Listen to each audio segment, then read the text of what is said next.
काश उपन्यास के अध्याय 9 को हम लगभग ख़त्म करने वाले हैं और हम जहाँ पढ़े मैंने समाप्त किया था उसके आगे से पढ़ें। बात उसकी समझ में आ रही है, इससे संतोष हुआ। कहा तब तो संस्कारों की ही बात सच हुई ना। शिरीष भाई ने संस्कारों या आत्मा के बारे में एक बड़ा अच्छा उदाहरण दिया। उन्होंने कहा, मन में जमे हुए संस्कार रेल के डिब्बे में आराम से बैठे हुए मुसाफिरों की तरह होते हैं। भरे हुए डिब्बे में आप घुसने की कोशिश कीजिए, अंदर वाला हर आदमी आपको बाहर धकेलेगा, कोशिश करेगा कि आप भीतर ना आने पाएं। लेकिन आपकी भी तो आवश्यकता है, सो लड़ भिड़ कर जैसे तैसे आप भीतर घुस जाते हैं। एक बार जहां आपने अपने आप को भीतर वालों से स्वीकृत करा कि सारा विरोध समाप्त हो जाता है। आप भी उनमें से एक हो जाते हैं और थोड़ी ही देर में यह हालत आ जाती है कि जिस जगह को आपने बुरी तरह युद्ध करके हासिल किया था, एक आध घंटे बाद उस जगह को छोड़कर इधर उधर भी हो जाए तो आपकी जगह सुरक्षित ही रहती है। लेकिन यहाँ एक मुसीबत और है। जहां आप भीतर वालों में से एक बने कि आप भी दूसरों की तरह नए आने वालों का विरोध शुरू कर देते हैं। इस बात को बिल्कुल भूल जाते हैं कि आपके साथ भी वही व्यवहार हो चुका है। मगर प्रभा ने इस बारे में कोई सवाल ना पूछकर एकदम बात बदल दी। मैं अभी अभी यही सोच रही थी कि तुम्हारे शिरीष भाई आखिर मानते किस चीज़ को हैं। मेरा बड़ा मन होता है कि उनसे मिलूं, लेकिन बड़ी झेप लगती है। झेप लगना यानी एक शर्म सा महसूस करना। उनसे क्या बातें करूंगी, मेरी तो ज़बान ही नहीं खुलेगी। ज़बान कैसे नहीं खुलेगी? तुम्हें हम ज़रूर मिलाएंगे, मैंने कहा। फिर प्रभा की बात का जवाब दिया, ठीक यही बात मैंने उनसे पूछी थी कि शिरीष भाई, आप सारी चीज़ों का विरोध करते हैं, आखिर आप मानते किसे हैं? तो जवाब में वे जोर से हंस पड़े, बोले, ईश्वर, धर्म, अंतरात्मा और संस्कार के बाद जो भी कुछ बाकी बच जाता है, मैं उस सबको मानता हूँ। देखिए यहाँ बड़ी बात उन्होंने कहा है, ठीक है। ईश्वर, धर्म, अंतरात्मा और संस्कार के बाद जो भी कुछ बाकी बच जाता है, मैं उन सबको मानता हूँ। मैंने कहा, यानी किसी को नहीं मानते? तो बोले, अगर मानने लायक सारी बात इन्हीं 4-5 शब्दों की बपौती है तो यही समझ लीजिए कि मैं किसी को नहीं मानता। मैंने फिर और कुरेदा, ऐसा कैसे हो सकता है? बिना किसी चीज़ के विश्वास के आदमी विकास कैसे करेगा? किस दिशा में करेगा? तो बोले, हर स्थिति में हर कहीं आदमी विकास करता है, वह पुराने को छोड़कर नया ग्रहण करता है। इतना काफ़ी है मानने के लिए। आदमी के पांव इसलिए आगे की ओर मुड़े हुए बनाए गए हैं कि वह आगे चले, सामने बढ़े। भूत के पांव पीछे मुड़े बताए जाते हैं, अर्थात अतीत जीवी आदमी भूत ही होता है।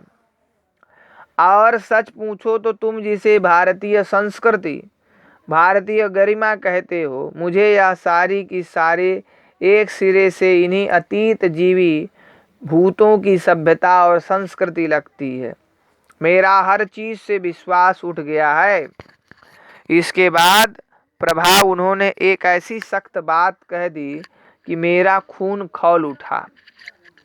अगर उनके प्रति मेरे मन में श्रद्धा न होती तो मैं उन्हें वहीं उठाकर दे मारता, लेकिन गम खा गया। क्या? प्रभा ने जरा चिंता और उत्सुकता से पूछा। उत्सुकता यानी आप जानते हैं क्यूरियोसिटी, है ना, जानने की इच्छा से, उसको इच्छा थी। वे बोले, समर जी, मुझे ऐसा लगता है कि हम लोग उन झूठे, मक्कारों, ठगों और नपुंसकों की औलाद हैं जो सिर्फ अतीत में जीते थे। ना उन्हें अपने समाज की समस्याओं का ख्याल था, ना अपने समय का।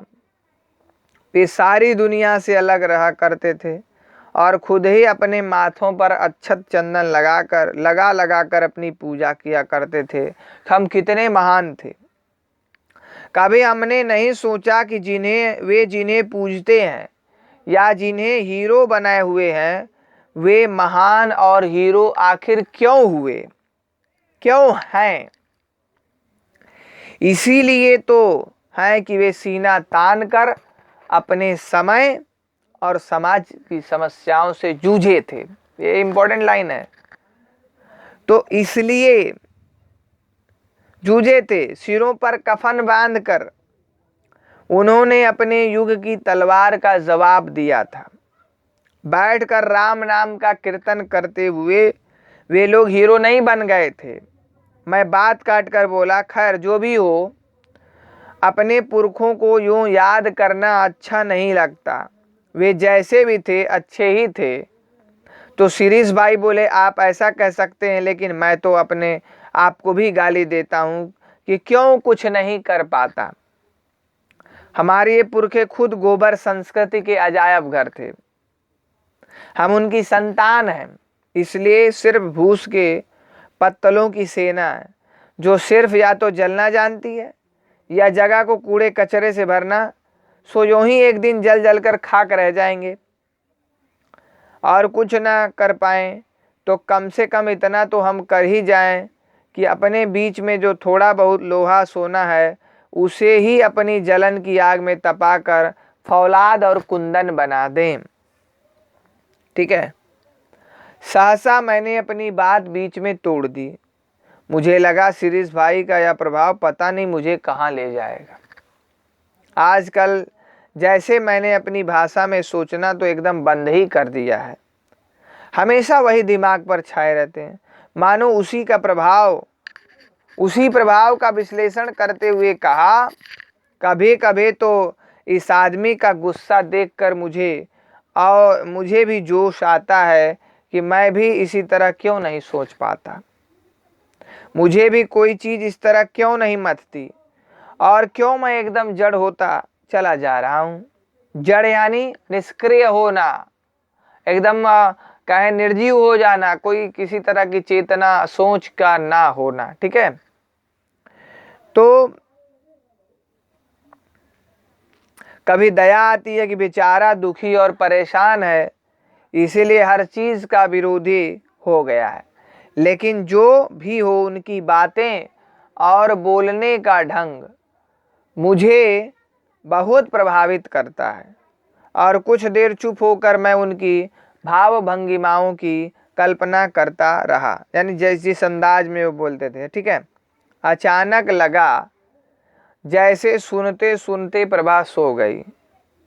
पहले मन हुआ कि सोने दो, बेचारी सारे दिन की थकी मांदी है।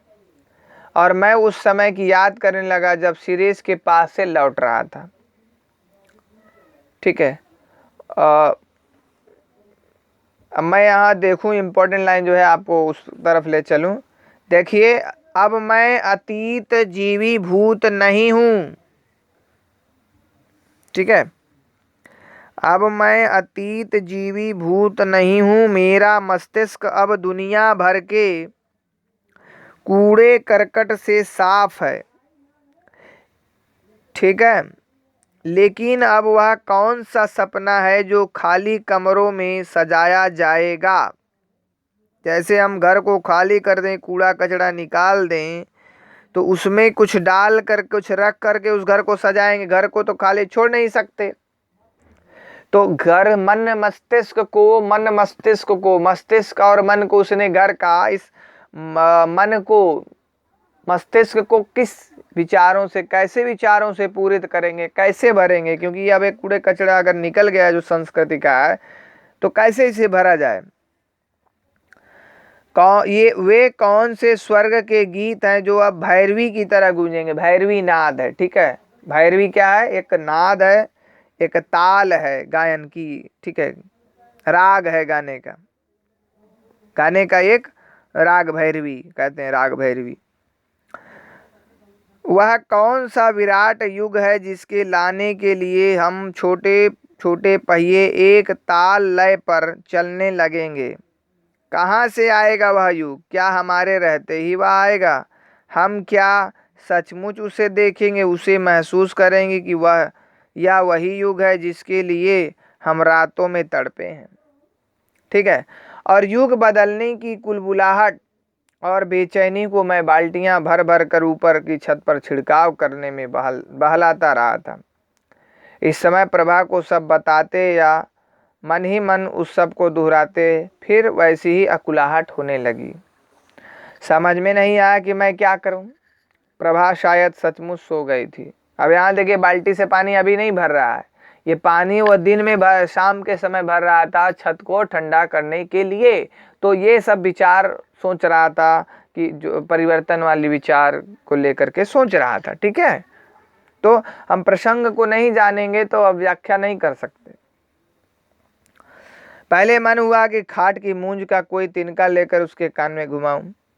हम जागे पड़े और आप कैसे मजे में सो रही हैं। ठीक है, मुझे नहीं लगता कि यहाँ कुछ है ना, मैं उन प्रसंगों को छोड़ ही दूँ। ठीक है, क्योंकि हमें आगे बढ़ना है और आप तो खुद से पढ़ेंगे नहीं। ठीक है, आगे देखा जाए। अब उसने क्या किया मैं आपको डिटेल में बता दूं। उसने क्या किया, उसको जगाने का प्रयत्न किया और किसी तरह जो है उसको जगाने के लिए क्या किया, कुछ हरकत हाथ से की उसके कमर पर, जिससे वह जग गई। ठीक है, मैं वर्ड्स को इस्तेमाल नहीं करता हूँ, हमें आगे बढ़ना है। ठीक है, तो प्रभा अचानक उठ जाती है और कहती है कि देखिए, तुम्हारे हाथ जोड़ती हूँ, छोड़ दो, कुछ नहीं है। उसने ऊपर से मेरा हाथ हटाने की कोशिश करते हुए कहा, लेकिन मैंने छोड़ा नहीं। उसके मना करने का ढंग ऐसा घबराया हुआ कि मैं बार बार पूछने लगा। ठीक है,